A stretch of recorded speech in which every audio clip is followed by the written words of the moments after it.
Alléluia. Alléluia. Bien-aimés, nous allons passer à la phase de la parole. Amen. Nous passons à la phase de la parole de Dieu. Alors, pendant la semaine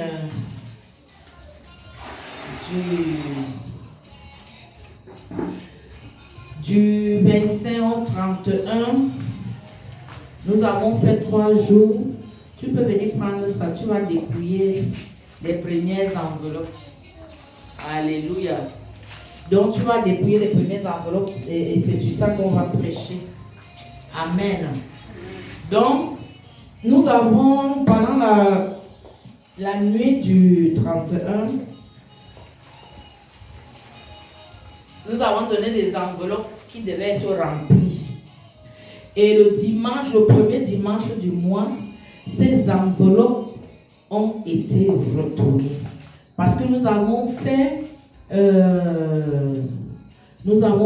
un jeûne de 3 jours. Et pendant ce jeûne, Dieu nous a parlé et il nous a révélé des versets bibliques que nous avons mis dans des cartes, alléluia, que nous allons donner, nous allons partager. Alors, chacun pourra recevoir une parole de Dieu et savoir comment faire, comment vivre, alléluia. Amen. Donc, avant d'entrer, nous allons essayer de prier, amen. Amen. Éternel notre Dieu, pendant que je suis en train d'entrer dans ta parole, Seigneur, que je diminue et que toi tu croisses en moi, que je disparaisse et que toi tu apparaisses. Seigneur, que mes pensées, mes raisonnements soient sous ton contrôle, sous ta domination, sous ta puissance au nom de Jésus. Seigneur, parle à une personne, touche un système de pensée, parle à ceux qui me suivent en direct ou qui me suivent en différé, transforme une vie. Oh Dieu, amène-nous dans les profondeurs de la connaissance de Dieu. Seigneur, guéris une âme, délivre une âme au nom de Jésus. Pendant que je vais, oh Dieu, entrer dans ta parole, Seigneur, fortifie-moi, révèle-moi ta parole. Au nom de Jésus, amen. Amen. Alléluia. Amen. Donc nous allons entrer dans la première parole qui est dans la première carte. Amen. Amen. Donc tu ouvres les cartes que je t'ai données et tu lis le verset biblique. 2 Corinthiens 11, verset 2, je le nom de Jésus. 2 Corinthiens, il faut que je le retrouve aussi. 2 Corinthiens 11, verset 2. 2 Corinthiens 11, verset 2. Voilà. Lis au nom de Jésus. Car je suis jaloux de vous. Yes. D'une jalousie de Dieu, parce que je vous ai fiancé à un seul époux. Waouh! Qu'est-ce que Paul l'apôtre dit ici? Je suis jaloux de vous parce que je vous ai fiancé à un seul époux. Je vais encore régler. Je suis jaloux de vous parce que je vous ai fiancé à un seul époux. Amen. Pour vous présenter à Christ comme une vierge pure. Amen. Pour vous présenter à Christ comme une vierge pure. Bien-aimé, est-ce que tu écoutes ça? Aïe, aïe, aïe. Ce qui parle ici, c'est Paul l'apôtre qui parle. Alléluia. Amen. Et qu'est-ce qu'il dit? Je suis jaloux de vous. Il parle à ses fils spirituels. Alléluia. Amen. Avec qui il parle? Avec ses fils spirituels. Il dit que je suis jaloux de vous d'une jalousie de Dieu. Parce que Dieu même est un Dieu jaloux. Dieu est notre époux. Alléluia.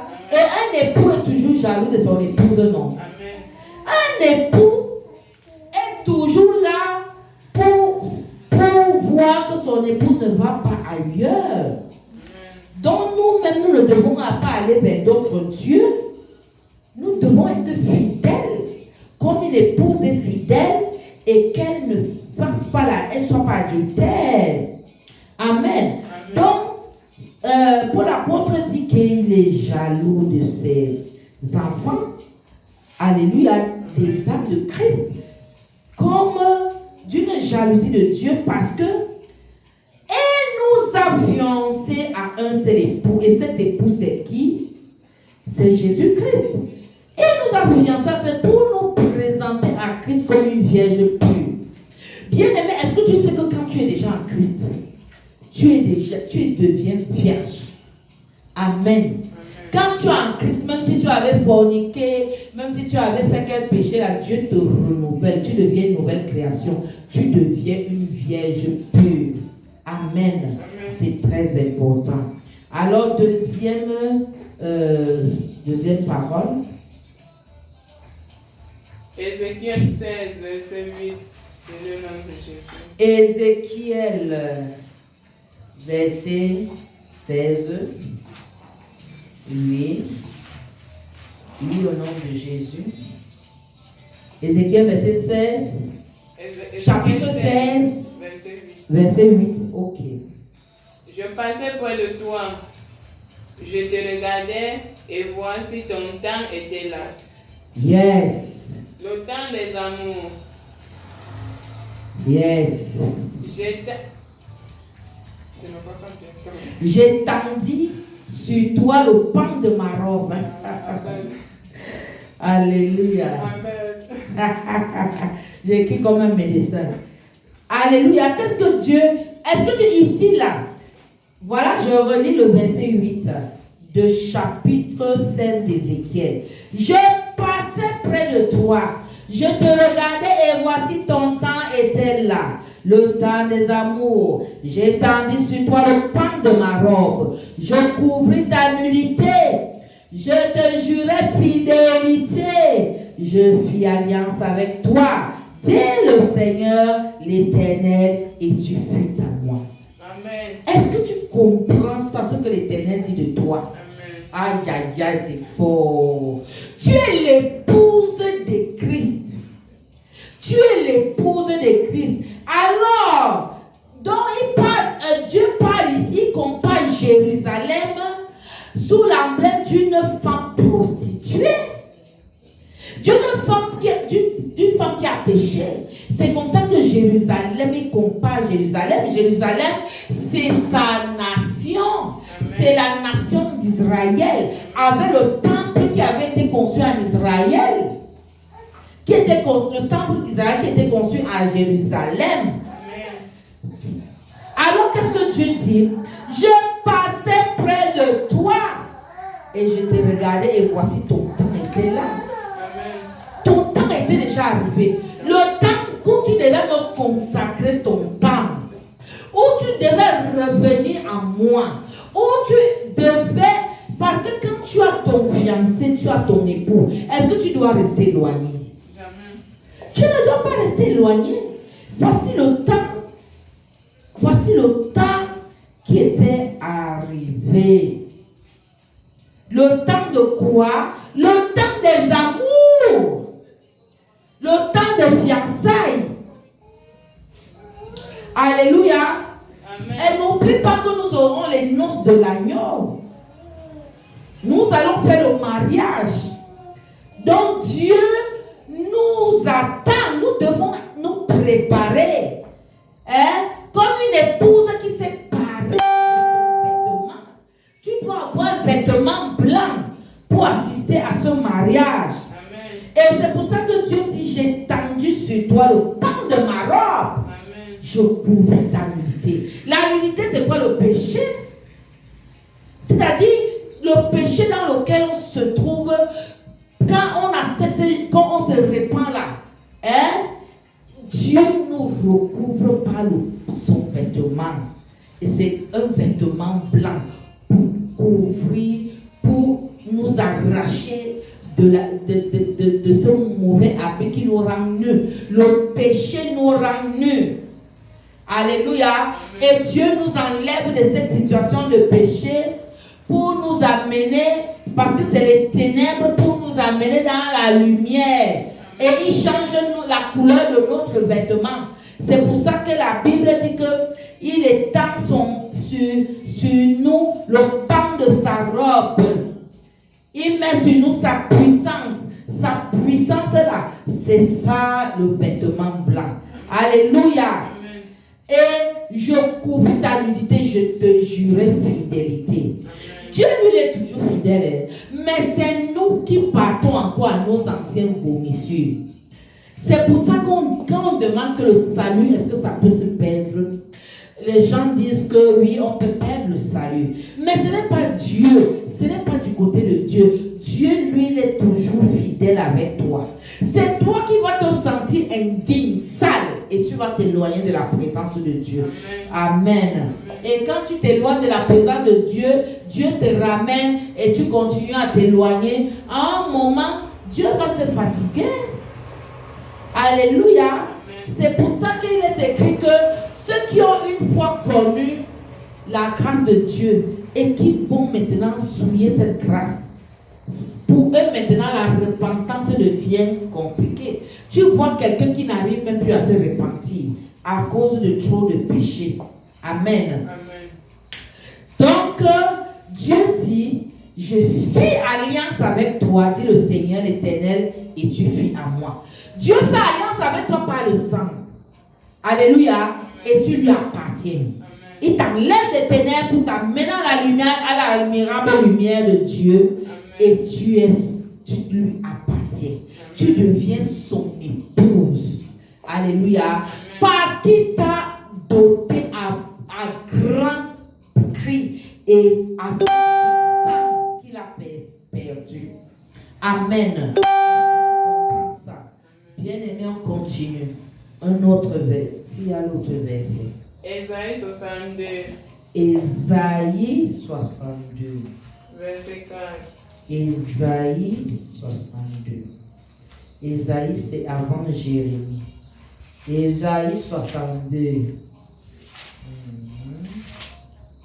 Alléluia, oui, je suis à la page. On ne te nommera plus délaissé. Oh, verset combien? Verset 4. Yes. On ne nommera plus ta terre désolation. Oh, c'est fort. Mais on t'appellera mon plaisir en elle. Aïe, aïe, aïe. Et l'on appellera ta terre épouse. Oh, yes. Car l'Éternel met son plaisir en toi. Oh, yes. Et ta terre aura un époux. Aïe, aïe, aïe. Bien aimé, non, à Ésaïe 62, verset 4 qui dit ceci. On ne te nommera plus délaissé. On ne nommera plus ta terre désolation. Mais on t'appellera mon plaisir en elle. Et l'on appellera ta terre épouse. Car l'Éternel met son plaisir en toi. Et ta terre aura un époux. Mais Dieu dit que là où tu étais d'abord sans lui là, dans tes péchés, dans tes ténèbres, est-ce qu'il était là? Tu étais abandonné. Même Satan t'avait mis dans les prisons. Tu ne savais quoi faire. Hey! Tu étais comme une femme que dans sa jeunesse, son mari l'aime. Et pendant que elle est déjà vieille, le mari la délaisse. Dieu vient te dire aujourd'hui que du moment où il a mis son pan sur toi, le pan de sa robe, on ne t'appellera plus délaissé. Non, non, non. À partir de ce moment, il commence à briller à toi. Il commence à te garder comme un homme, comme un époux garde une épouse. La gloire de Dieu commence à t'envahir. Amen. Amen. C'est ça. On ne nommera plus ta terre de désolation. Quand on parle de ta terre, est-ce que tu sais que Dieu t'a fabriqué avec la terre? Amen. Ta terre, c'est ton corps, qui est le temple du Saint-Esprit. Ton corps est formé de la terre. Et c'est pour ça que quand on veut te détruire, quand l'ennemi veut te détruire, il parle à la terre. Parce qu'il sait que toi, tu es formé de terre. Donc, il vient déclarer les paroles à la terre. Et il faut savoir que chaque fois que quelqu'un a déclaré les paroles sur ta terre, toi tu dois venir, tu as le pouvoir de renverser ces paroles. Parce que la Bible dit que Jésus qui sur la croix a déchiré les actes et les ordonnances qui nous condamnaient. Il les a déchirés et il a établi des nouveaux actes. Les nouveaux actes là disent que les actes et les ordonnances qui me condamnaient, c'est une sublager déménager. Donc si on a dit que je ne vais jamais accoucher, Dieu me dit qu'il va accoucher. Et c'est ça que tu dis, écoute la parole de l'Éternel. Si on avait dit qu'elle ne va pas accoucher, à partir d'aujourd'hui j'accouche, c'est ça que tu dois enregistrer. Tout ce que tu as enregistré avant là, je déprogramme au nom de Jésus. L'ennemi sait programmer ta terre. Et si toi tu ne viens pas renverser ce qu'on a programmé sur ta terre, alléluia, tu vas rester, c'est un. C'est où? À qui? Ça c'est. Ça c'est le serpent. Tu ne peux pas échapper, c'est serpent mystique. Je te taille la pièce. Au nom de Jésus. Je déclare qui t'a envoyé, c'est sa mort. Au nom de Jésus. Amen. Je te coupe avec l'épée du Saint-Esprit. Je te taille en pièces. Amen. Pendant que j'écrase, c'est comme ça que j'écrase la tête de celui qui t'a amené. Au nom de Jésus. Amen. Ah, tu vois ça? Ah bon, hein? Heureusement que tu es. Hey! Satan, tu as perdu contrôle. Tu sais pas de la femme là? Hey! Dieu a permis que tu vois. Parce que moi, je n'ai pas vu ça. Et comme j'étais occupée. Quand le serpent vole déjà, ça fait souvent ça chez moi. Ça veut voler. Ça veut dire que, mais c'est quoi? Est-ce que tu m'as fait comme ça? Ah! Tu m'as attaqué. Oui.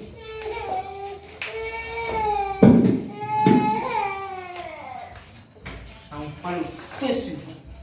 Tout serpent mystique derrière Justine, c'est le feu. Amen. Pour tous vos hôtels sont saccagés pour la libérer. Amen. Par l'autorité du nom de Jésus, le pouvoir du Saint-Esprit, je t'écrase, je te prends mon épée. Tout esprit satanique de serpent ancien, je mets l'épée sur toi, je te taille en pièces. Amen. Je prends tout ça, j'envoie dans la bulle des ténèbres, ne reviens plus jamais. Amen. Dans sa vie. C'est la femme. Et ne reviens jamais dans ce ministère. Amen. Parce que tu vas trouver le feu dévorant qui est mon Dieu. Moi-même, je suis une boule de feu. Tous ceux qui sont dans ce ministère sont des boules de feu. Amen. Alors, c'est ta femme au nom de Jésus.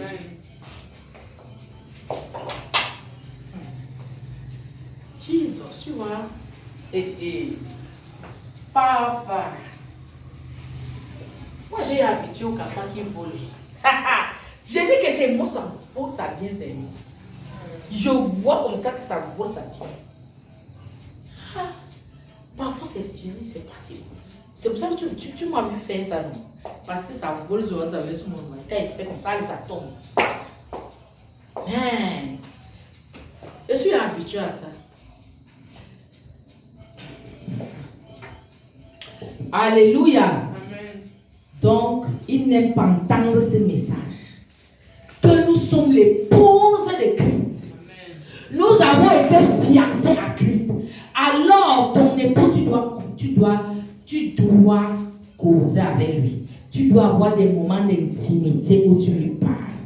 Tu lui dis, c'est à ton époux que tu dois dire tous tes problèmes. Ce n'est pas aux hommes du monde que tu dois dire tes problèmes. Non, à ton époux. Alléluia. Amen. Tu dois avoir des moments de qualité avec ton époux où tu lui parles. Tu dois t'occuper de ces choses. Les choses du royaume. C'est pour ça qu'on dit chercher premièrement le royaume et la justice de Dieu. Et toutes ces choses vous seront données par-dessus. Amen. Amen. Aïe, aïe, aïe. On ne te nommera plus délaissé. Justine ne sera plus délaissée. À partir d'aujourd'hui, Satan quitte sa vie. Amen. Le serpent ancien quitte sa vie. Amen. Et Jésus prend place dans sa vie. Le Saint-Esprit prend place dans sa vie. Elle ne sera plus jamais délaissée. Ça, c'est sa parole. Quand tu vois le serpent mystique venir, c'est sa parole là-bas. C'est à elle qu'on va donner ça. Il faut te rappeler qu'on va aller. On ne te nommera plus délaissé. On ne nommera plus ta terre désolation. On doit parler à sa terre. Amen. On doit parler à sa terre. Voici, c'est comme ça que Dieu révèle les choses. Mais on t'appellera mon bon plaisir en elle. Aïe, aïe, aïe. Ça veut dire que Dieu est content de toi. Et l'on appellera ta terre épouse. Puisque tu es le temple du Saint-Esprit, c'est toi qui es l'épouse. Car l'Éternel met son plaisir en toi. Et ta terre aura un époux. Non, tu ne seras plus seul. Tu as un époux qui veille sur toi. Alléluia. Amen. Il t'accompagne partout. Tu es malade, tu pars partout. D'abord, chasse la maladie. Ce n'est pas lui qui va aller dans les hôpitaux. Mais il est là, il te bénit. Tu ne souffres pas. Amen. Amen. Il te donne la paix qui surpasse toute intelligence. Alléluia. Amen. Amen. On continue. Ésaïe 54, verset 6. C'est le nom de Jésus. Yes. Car l'Éternel te rappelle comme une femme délaissée. Oh! Au cœur attristé. Hey! Comme une épouse de la jeunesse qui a été répudiée, dit ton Dieu. Amen. Amen. C'est Ésaïe 56. 54. Ésaïe 54. Verset 6. Verset 6. Je lis encore au nom de Jésus. Amen. Je commence à partir du verset 7. Car ton Créateur est ton époux. Amen. L'Éternel des armées est son nom. Et ton Rédempteur est le Saint d'Israël. Il se nomme Dieu de toute la terre. Car, verset 6, l'Éternel te rappelle comme une femme délaissée, au cœur attristé, comme une épouse de la jeunesse qui a été répudiée, dit ton Dieu. Quelques instants, je t'avais abandonné, mais avec une grande affection, je t'accueillerai. Ah, tu entends ça? Amen. Aïe, aïe, aïe, quand Dieu t'accueille, c'est grave. Donc, Dieu veut te dire qu'il est ton créateur et en même temps, il est ton époux. Amen. C'est lui l'Éternel des armées. C'est lui ton rédempteur, c'est-à-dire celui qui te fait sortir des ténèbres pour t'amener à l'admirable lumière de Dieu. C'est lui le Saint d'Israël. Il est le Dieu de toute la terre. Donc tu ne seras plus délaissé. Il va te faire changer d'adresse. Il va te faire asseoir avec les grands. Que toi tu vas rester comme ça, tu dis que aïe, c'est moi ici là. Toi que les gens se moquaient, ben, les gens vont venir maintenant t'appeler bienheureuse. On va dire que non, ton Dieu est puissant. Parce qu'ils vont voir la grâce de Dieu, la faveur de Dieu sur toi. Amen. Amen. Alléluia. Amen. Quel verset encore? Jérémie 4, verset 2. Jérémie 4, verset 2.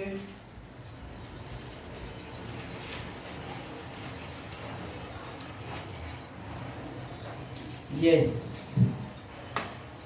Jérémie 4, verset 2, je le nom de Jésus-Christ. Amen. Si tu jures, l'Éternel est vivant, avec vérité, avec droiture et avec justice, alors les nations seront bénies en lui et ils se glorifieront en lui. Est-ce que tu entends ça? Israël, Dieu dit à Israël, c'est-à-dire son peuple. C'est à nous qu'il parle. Si tu reviens à moi, parce que c'est revenir à Jésus veut dire si tu te confesses et si tu m'acceptes comme ton Saint Sauveur, dit l'Éternel, si tu ôtes tes abominations de devant moi, c'est-à-dire tes péchés là, si tu ne les fais plus. Alléluia. Si tu jures il dit que tu ne seras plus errant. Tu ne vas plus marcher partout, parce que tu ne sais même pas où tu vas. Car ainsi parle l'Éternel aux hommes de Juda. Non. Si tu jures, l'Éternel est vivant avec vérité et droiture, et avec justice, alors les nations seront bénies en lui et se glorifieront en lui. C'est-à-dire, si tu veux que les nations soient bénies, ou bien ta famille être bénie en Jésus, tu dois déclarer aux gens que l'Éternel est vivant. Voilà la phrase là, que Dieu, c'est un secret. Dieu dit que si tu veux voir les gens, ta nation être bénie, ta famille être bénie, tes enfants être bénis, proclame seulement avec vérité et droiture et justice que l'Éternel est vivant. Beaucoup de gens ne proclament jamais ça, que l'Éternel est vivant. On sait qu'il est mort et ressuscité. Mais les gens savent que l'Éternel, c'est un conte, un livre d'histoire. Mais il faut dire aux gens que non, l'Éternel est vivant, c'est la vérité. Il est vivant, il est avec nous tous les jours jusqu'à la fin du monde. Parce que beaucoup ne savent pas qu'on a un Dieu vivant. Et c'est pour ça qu'ils parlent chez les marabouts. Ils ne savent pas que ce Dieu-là peut guérir, ce Dieu, puis ils ne savent pas les miracles que Dieu peut faire. Alléluia. Nous allons nous arrêter ici. Les autres, ce sera prochainement. Amen.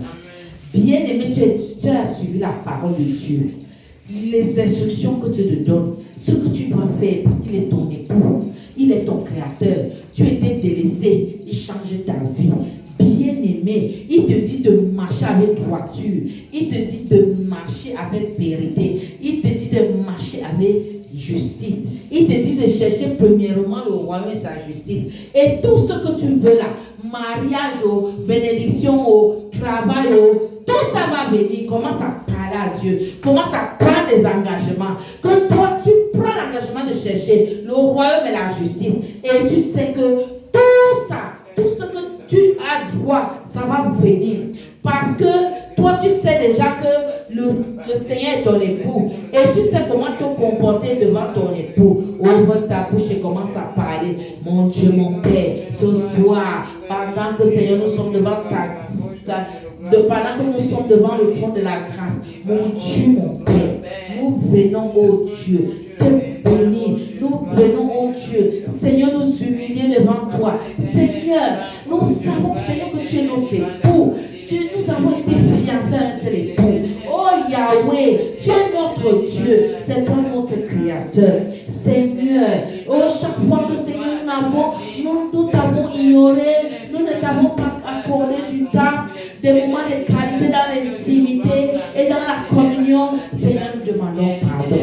Nous déclarons, Seigneur, qu'à partir de cet instant, oh Dieu, dans notre lieu de rencontre avec toi, nous n'allons plus, oh Dieu, être absents. Si des fois nous avons été absents au lieu de rencontre, à partir de cet instant, Seigneur, nous promettons, oh Dieu, de toujours t'honorer, de toujours te louer, de toujours t'adorer, oh Seigneur, Seigneur, de t'être, oh Dieu, reconnaissant. Mon Dieu, de nous occuper, oh Dieu, de ton église, du royaume de Dieu, de prêcher l'évangile, de sauver les âmes, oh Seigneur, de t'obéir en toutes choses, au nom puissant de Jésus, d'obéir à ta voix, de marcher selon tes commandements, selon la parole de Dieu. Alléluia. Dans la fidélité, Seigneur, oh Dieu, dans la droiture, dans la justice, au nom puissant de Jésus, nous avons prié et nous disons Amen. Bien-aimés, célèbre Jésus-Christ de Nazareth, célèbre le Dieu véritable qui est